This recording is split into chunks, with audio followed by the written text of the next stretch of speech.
ನಮಸ್ತೆ ಮಿತ್ರರೇ, ಇವತ್ತು ಕರಾವಳಿ ಶೈಲಿಯ ಬಾಳೆಯ ಹೂವಿನ ಪಚ್ಚಡಿಯನ್ನು ಮಾಡ್ತಿದ್ದೇನೆ. ಬಾಳೆಯ ಹೂವಿನಿಂದ ನಾವು ಅನೇಕ ಬಗೆಯ ಖಾದ್ಯಗಳನ್ನು ತಯಾರಿಸ್ತೇವೆ.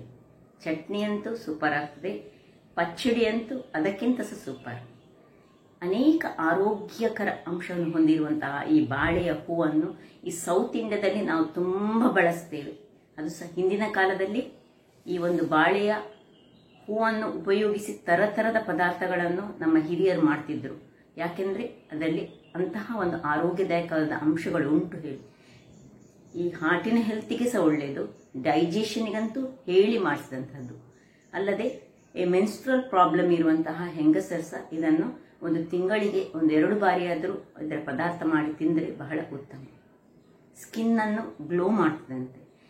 ಅಲ್ಲದೆ ಈ ಹೊಟ್ಟೆಯಲ್ಲಿ ಹುಳುವನ್ನು ನಾಶ ಮಾಡುವಂತಹ ಶಕ್ತಿಯನ್ನು ಇದಕ್ಕೂ ಇದೆ.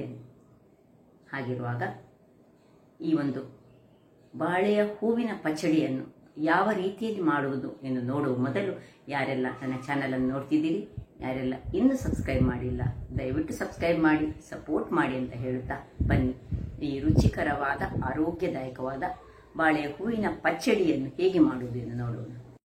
ಮಿತ್ರರೇ, ಇವತ್ತು ನೋಡಿ ಈ ಬಾಳೆ ಹೂವನ್ನು ಯೂಸ್ ಮಾಡಿ ನಾವೊಂದು ಪಚ್ಚಡಿಯನ್ನು ತಯಾರಿಸೋಣ. ಈ ಬಾಳೆ ಹೂವಿನಿಂದ ಅನೇಕ ಆರೋಗ್ಯಕರವಾದ ಅಂಶಗಳು ಉಂಟು. ಮೊದಲನೇದಾಗಿ ನಾನು ಹೇಳುವುದಾದ್ರೆ, ಯಾರಿಗೆ ಹೊಟ್ಟೆ ಹುಳುವಿನ ಪ್ರಾಬ್ಲಮ್ ಉಂಟು ಅಂಥವರಿಗಂತೂ ಬಹಳ ಒಳ್ಳೆಯದು. ಅದರಿಂದಾಗಿ ನಮ್ಮ ಹಿರಿಯರು ಒಂದು ತಿಂಗಳಲ್ಲಿ ಒಂದು ಸತಿಯಾದರೂ ಇದನ್ನು ತೋಟದಿಂದ ಕೊಯ್ದು ತಂದು ಮಾಡ್ತಿದ್ರು. ಇದನ್ನು ಮಾಡಲಿಕ್ಕೆ ಬಹಳ ಸುಲಭ, ಇದು ಏನು ಕಷ್ಟ ಇಲ್ಲದಂತಹ ಒಂದು ಕೆಲಸ. ನೋಡಿ, ಹೀಗಿದ್ರೆ ಹೂಗಳನ್ನೆಲ್ಲ ತೆಗೆದುಕೊಳ್ಬೇಕು. ಕೊನೆಯ ತನಕ ಎಷ್ಟು ನಮಗೆ ತೆಗಿಲಿಕ್ಕೆ ಆಗ್ತದೆ ಎಂಡ್ ತನಕ ತೆಗೆದುಕೊಳ್ಬೇಕು.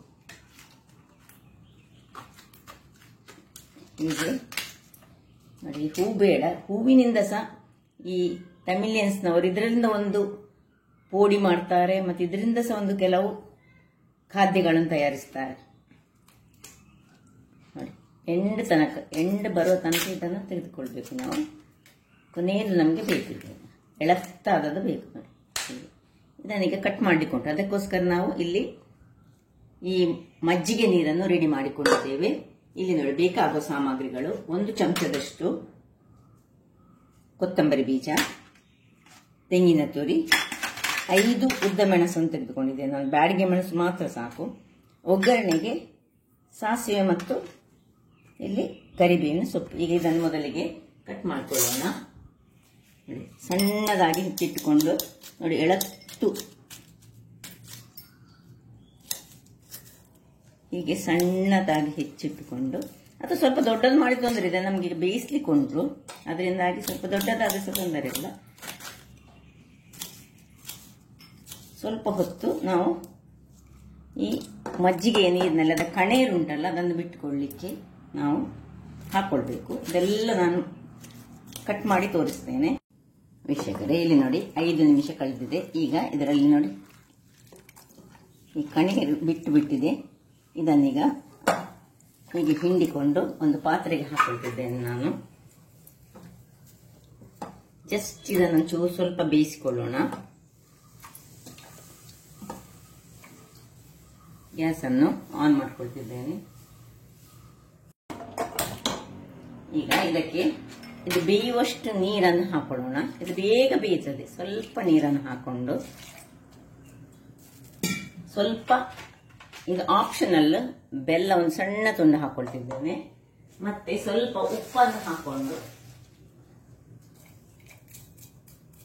ಬೇಯಿಸಿಕೊಳ್ಳೋಣ. ಮುಚ್ಚಳವನ್ನು ಮುಚ್ಚಿ ಒಂದು 5 ನಿಮಿಷ ಬೇಯಿಸಿಕೊಳ್ಳೋಣ. ವೀಕ್ಷಕರೇ, ಇದು ಬೇಯ್ತಾ ಇರುವಾಗ ಇಲ್ಲಿ ನೋಡಿ, ಒಂದು ಬಾಣಲೆಯನ್ನು ಇಟ್ಟುಕೊಂಡಿದ್ದೇನೆ. ಸ್ವಲ್ಪ ಅದರ ಮಸಾಲೆಯನ್ನು ಹುರಿದುಕೊಳ್ಳೋಣ. ಸ್ವಲ್ಪ ಎಣ್ಣೆಯನ್ನು ಹಾಕೊಳ್ತಿದ್ದೇನೆ. ಒಂದು ಸ್ಪೂನ್ ಸಾಕು. ಇನ್ನು ಈ ಮೆಣಸುಗಳನ್ನು 5 ಮೆಣಸು ಅಥವಾ 4 ಮೆಣಸು ನಿಮ್ಮ ಖಾರಕ್ಕೆ ತಕ್ಕ, ಹೆಚ್ಚು ಬೇಕಿದ್ರೆ ಹೆಚ್ಚು. ಈಗ ಸ್ವಲ್ಪ ಇರೋದು ನನ್ನದು ಇದು, ಅದರಿಂದಾಗಿ ನಾನೊಂದು 4 ಮೆಣಸು ತೆಗೆದುಕೊಂಡಿದ್ದೇನೆ. 4 ಮೆಣಸು ಸ್ವಲ್ಪ ಫ್ರೈ ಮಾಡ್ಕೊಳ್ಳೋಣ. ಇದನ್ನು ಸಣ್ಣ ಉರಿಯಲ್ಲಿ ಮಾಡುವ. ಇನ್ನು 1 ಚಮಚದಷ್ಟು ಕೊತ್ತಂಬರಿ, ಸ್ವಲ್ಪ ಲೈಟಾಗಿ ಇದು ಫ್ರೈ ಆಗಬೇಕು. ಇಲ್ಲಿ ಬೇಕಿದ್ರೆ ನಿಮಗೆ ಉದ್ದಿನ ಬೇಳೆ ಹಾಕೊಳ್ಬಹುದು, ಆಕ್ಚುಲಿ ಅಗತ್ಯ ಇಲ್ಲ. ಇದು ಸಿಂಪಲ್ ಆಗಿ ಮಾಡುವಂತಹ ಒಂದು ಪಚ್ಚಡಿ ಅಂತ ಹೇಳ್ತೇನೆ. ಬಾಳೆ ಹೂವಿನ ಪಚ್ಚಡಿ ಸಾಕು. ಇಷ್ಟಾಗ ಆಫ್ ಮಾಡಿಕೊಂಡು ಇದನ್ನು ತಣ್ಣಗಾಗಲಿಕ್ಕೆ ಬಿಡೋಣ.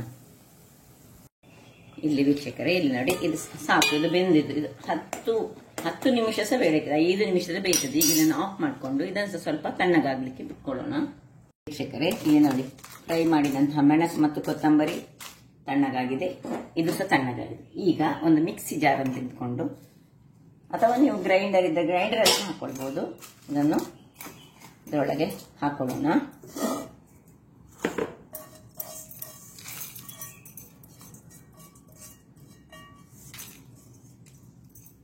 ಇನ್ನು ಈ ಒಂದು ಇದನ್ನು ಇದರಲ್ಲಿ ಹಾಕೊಂಡು,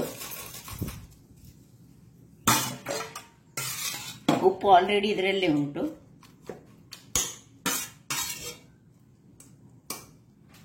ತೆಂಗಿನ ತುರಿ, ಇನ್ನು ಇದೇ ನೀರನ್ನು ಇದಕ್ಕೆ ನಾವು ಗ್ರೈಂಡ್ ಮಾಡ್ಲಿಕ್ಕೆ ಯೂಸ್ ಮಾಡ್ಕೊಳ್ಳೋದು, ಬೇರೆ ಯಾವ ನೀರು ಹಾಕೊಳ್ಳಿಕ್ಕಿಲ್ಲ. ತೆಂಗಿನ ತುರಿ ಮತ್ತೆ ನೋಡಿ ಒಂದಿಷ್ಟು ದೊಡ್ಡ ಹುಳಿ, ಇಷ್ಟನ್ನು ಹಾಕಿ ಇದೇ ನೀರನ್ನು ಹಾಕೊಂಡು ಇದೆಲ್ಲ ಪೀಸಸ್ ಅನ್ನು ನಾನು ಹಾಕೊಳ್ತಿದ್ದೇನೆ. ನೋಡಿ,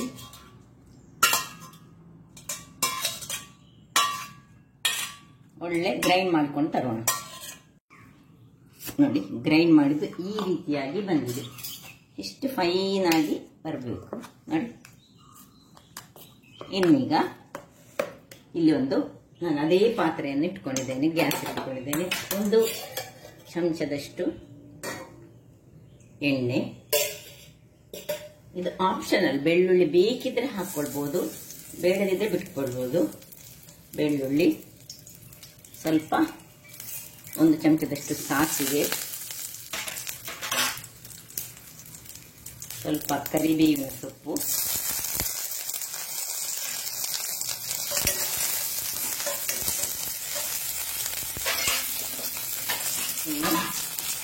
ಒಂದು ಮೆಣಸು, ಸ್ವಲ್ಪ ಉರಿ ಸಣ್ಣದಲ್ಲಿ. ಈಗ ಗ್ರೈಂಡ್ ಮಾಡಿದ ಇದನ್ನು ಇದಕ್ಕೆ ಹಾಕೋಣ.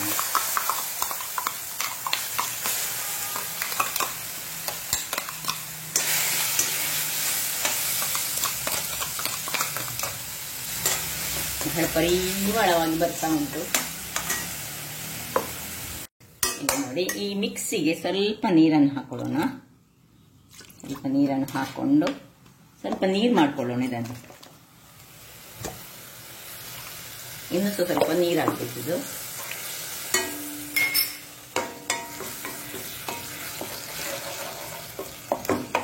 ಇನ್ನೂ ಸ್ವಲ್ಪ ಒಂದು ಅರ್ಧ ಲೋಟಗಳಷ್ಟು ನೀರನ್ನು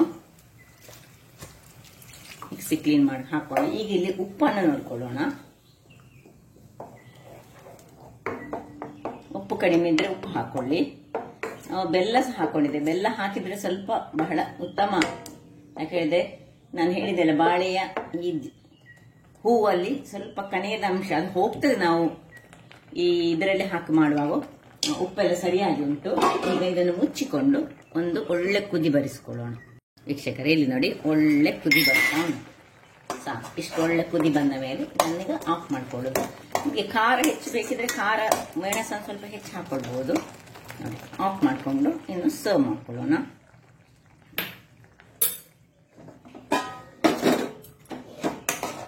ಇದನ್ನು ಹೆಚ್ಚಾಗಿ ಮಣ್ಣಿನ ಪಾತ್ರೆ ಅಥವಾ ಕಬ್ಬಿಣದ ಪಾತ್ರೆಯಲ್ಲಿ ಮಾಡಿದ್ರೆ ಬಹಳ ಉತ್ತಮ. ಯಾಕೆ ಹೇಳಿದ್ರೆ, ಇದೊಂದು ಆಯುರ್ವೇದಿಕ್ ಅಂಶವನ್ನು ಹೊಂದಿರುವಂತಹ ಒಂದು ಪಚ್ಚಡಿ ಅಂತ ಹೇಳ್ಬೋದು. ಅದರಿಂದಾಗಿ ಒಂದು ಕಬ್ಬಿಣದ ಪಾತ್ರೆ ಇದ್ದರೆ ಮಾಡಿ, ಇಲ್ಲದ್ರೆ ಮಣ್ಣಿನ ಪಾತ್ರೆ ಇದ್ದರೆ ಮಾಡಿ. ಅಲ್ಯೂಮಿನಿಯಂ ಪಾತ್ರೆಯಲ್ಲಿ ಮಾಡಬೇಡಿ.